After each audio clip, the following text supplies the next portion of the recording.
আসসালামু আলাইকুম সুপ্রিয় শিক্ষার্থীরা, আজকের অনলাইন ক্লাসে তোমাদের স্বাগত জানাচ্ছি। আমি নূর মোহাম্মদ, প্রভাষক তথ্য যোগাযোগ প্রযুক্তি, Kaniz Protima girls school and college, Manikganj. সুপ্রিয় শিক্ষার্থীরা, তোমরা যারা দশম শ্রেণীতে পড়ো, আজকে আমরা আইসিটি বইয়ের থেকে মোটামুটি কিছু আলোচনা করব। তথ্য যোগাযোগ প্রযুক্তি নবম ও দশম শ্রেণী। তোমরা জানো যে আমাদের এই বইটিতে 6টি অধ্যায় রয়েছে। প্রথম যেই অধ্যায় সেটির নাম হলো তথ্য ও যোগাযোগ প্রযুক্তি এবং আমাদের বাংলাদেশ।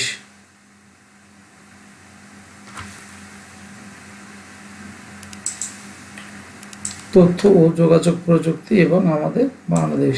এই অধ্যায়ে তথ্য যোগাযোগ প্রযুক্তি সম্পর্কে আমাদের বাংলাদেশে তথ্য যোগাযোগ প্রযুক্তির যে সম্ভাবনা সেসব নিয়ে আলোচনা করা হয়েছে। এরপরে আমরা কম্পিউটার ও কম্পিউটার ব্যবহারকারী নিরাপত্তা এই বিষয় নিয়ে আলোচনা করা হয়েছে দ্বিতীয় অধ্যায়ে। তো কম্পিউটার এবং কম্পিউটার যে ব্যবহার করে অর্থাৎ ইউজার, সেটা নিরাপত্তা কীরকম হবে সেই বিষয়টি।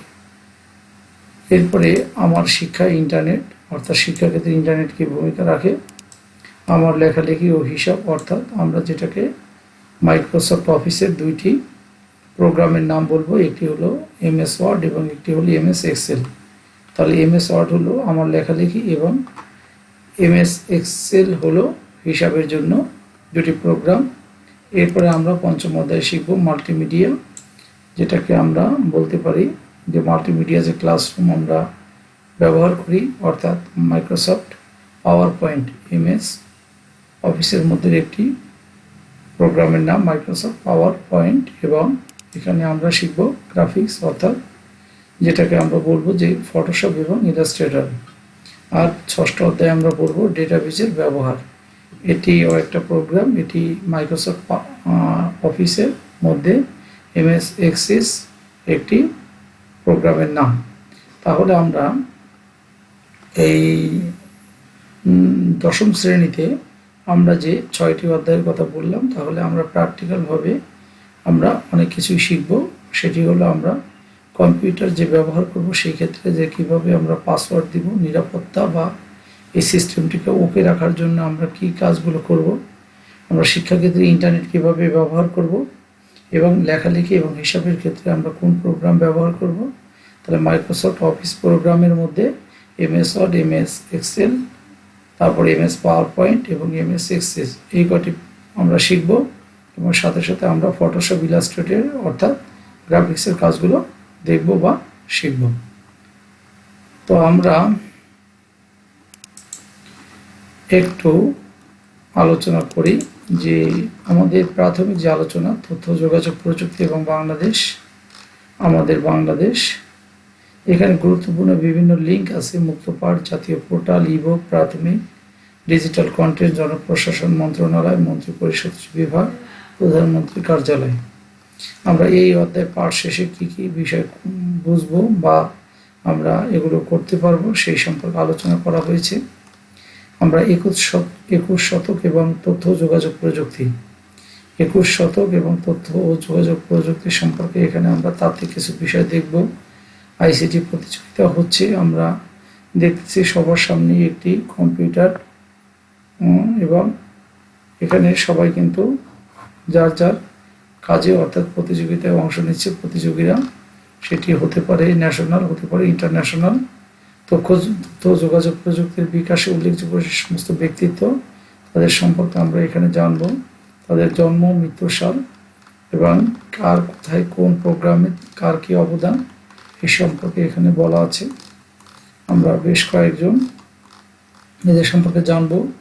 আমরা শেখার ক্ষেত্রে অর্থাৎ যেটাকে আমরা বলি লার্নিং, ইলেকট্রনিক লার্নিং এবং বাংলাদেশ, এটি বর্তমান সময়ে খুবই গুরুত্বপূর্ণ একটি বিষয়।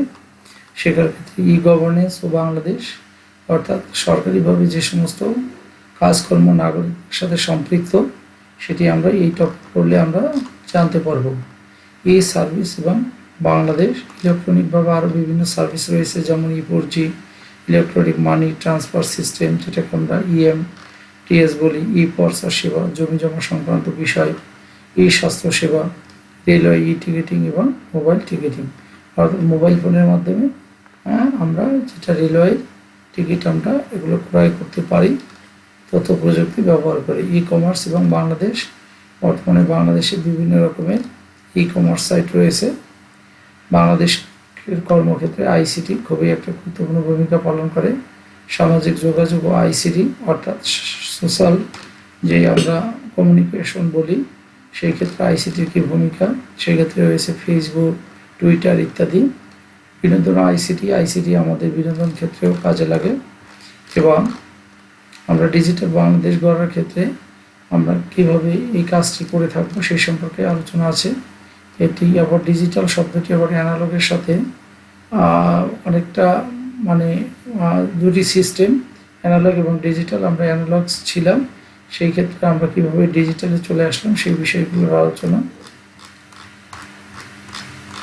আমরা এই তো মোটামুটি এই হলো প্রথম অধ্যায়ের পড়া। তাহলে প্রথম অধ্যায় থেকে আমরা এই বিষয়গুলো জানতে পারবো। তাহলে আমাদের মুখ্য বিষয়গুলো কি কি সেটা একটু আমরা দেখে নিই। অর্থাৎ তথ্য যোগাযোগ প্রযুক্তির বিষয়টি আমরা যদি ইংলিশ ভার্সনের বইটি একটু ফলো করি, আমরা এই কথাগুলো ইংরেজিতে কীভাবে বুঝবো বা বোঝার চেষ্টা করব। তাহলে আমরা প্রথম অধ্যায়টির নাম information and communication technology and our Bangladesh, computer and the security of the user, the internet in my education, my writing and accounts, multimedia and graphics, the use of database। আমরা যে কথাগুলো বলছিলাম সেখানে আমরা এখানে আমরা যে 21 বলতে আমরা কি বুঝি, যে আমরা যে 21 শতকের কথা বলছি, 21st century and information and communication technology, great ICT personalities. এখানে আইসিটি পার্সোনালিটিস যারা আছে একটু আগে বললাম, আমি একটু গুনে দেখি কয়জনের পরিচয় এখানে দেয়া আছে। 1 2 3 4 5 6 7 8 9 10 10জন বিশেষ ব্যক্তিত্ব অর্থাৎ আইসিটি এক্সপার্ট বা আইসিটি পার্সোনালিটিস, তাদের ব্যাপারে জানলাম। ই লার্নিং অ্যান্ড বাংলাদেশ,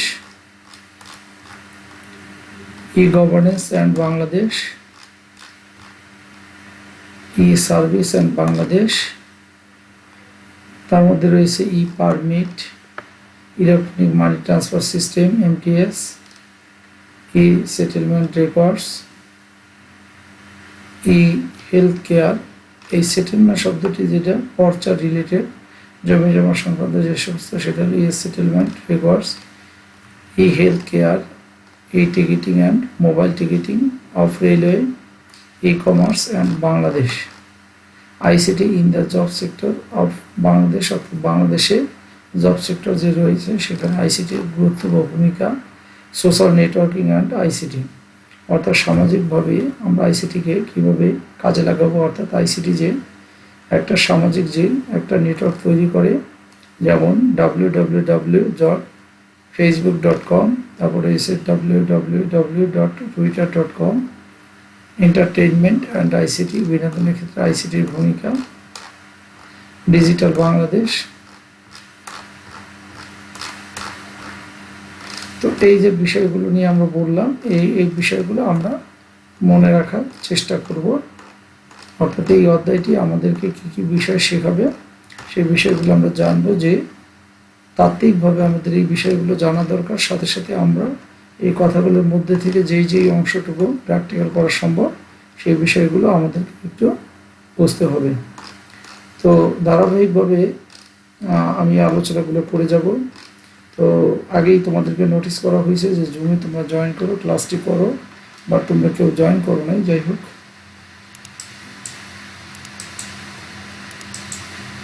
তো আমরা পরবর্তীবার দ্বিতীয় অধ্যায়ের টপিকগুলো নিয়ে আলোচনা করে বেসিক কনসেপ্ট নেওয়ার পরে দেন আবার আমরা প্রতিটা অধ্যায়ের ভিতর টপিকগুলো আমরা ডিটেল আলোচনা করব। আজ এই পর্যন্ত, সবাই ভালো থাকো। আল্লাহ হাফেজ। আসসালামু আলাইকুম।